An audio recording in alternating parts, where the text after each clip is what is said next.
This is the Miller Philosopher.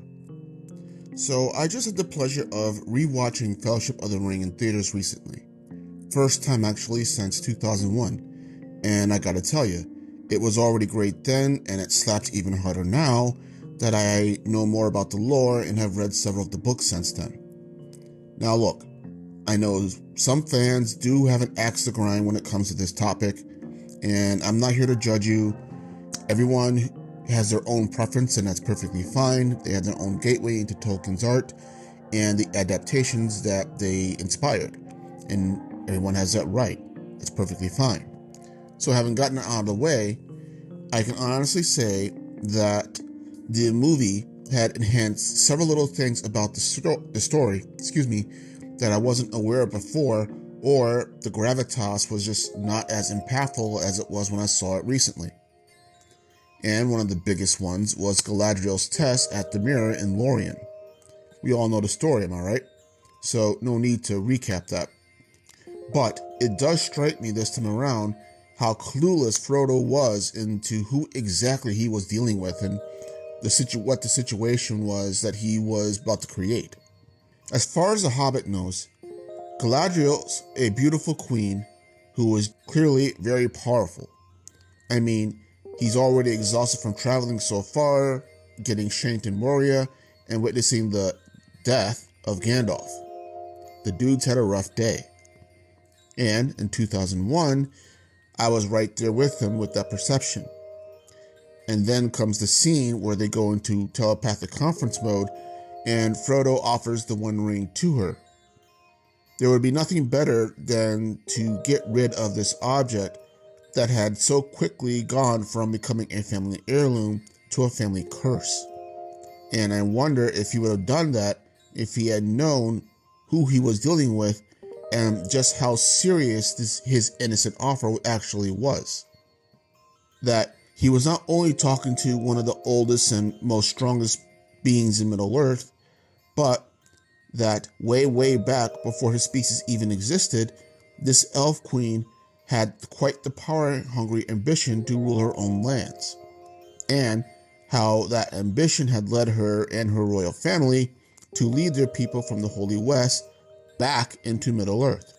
How, even despite the tragedy that then ensued from that decision, that she still wanted that, and how in Lorien she almost kind of seems to have that.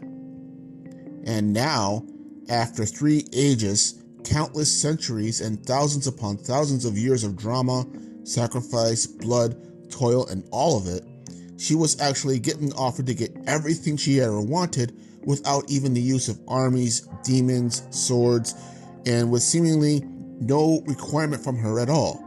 Literally no strings attached. You offer it to me freely? Understatement of the fucking year, sister. My boy hit an enormous nerve and doesn't even recognize it.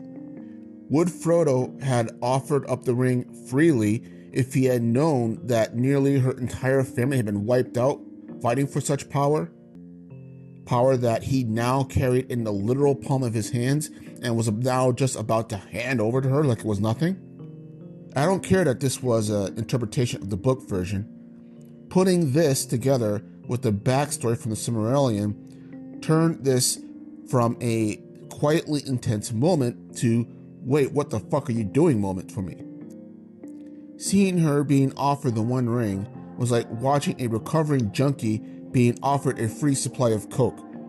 And if you know the back history of the Noldor, you know that's not an exaggeration. So, likewise, seeing her also pass the test also meant more to me. Seeing that this wasn't just giving up a simple ambition or something that you want. This was turning away from an addiction and desire that was almost as old as Middle-earth itself and carried an unknowable amount of weight, gravitas, and legacy that only the oldest beings of Middle-earth can understand. And I think that when the Hobbit sees Galadriel's momentary yet terrifying transformation, he gets an inkling of that legacy, of what he just did was something much, much bigger than he initially thought. And knowing this and seeing it in the movie made it that much more impactful. the books and the movies working together for me. But having said that, did you have this experience when watching the movies, and if you were aware of the books? Did the movies inspire you to read the books if you hadn't read the books beforehand, or vice versa?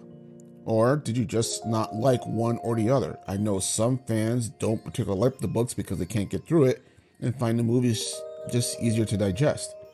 Let me know in the comments below, and y'all have a good day.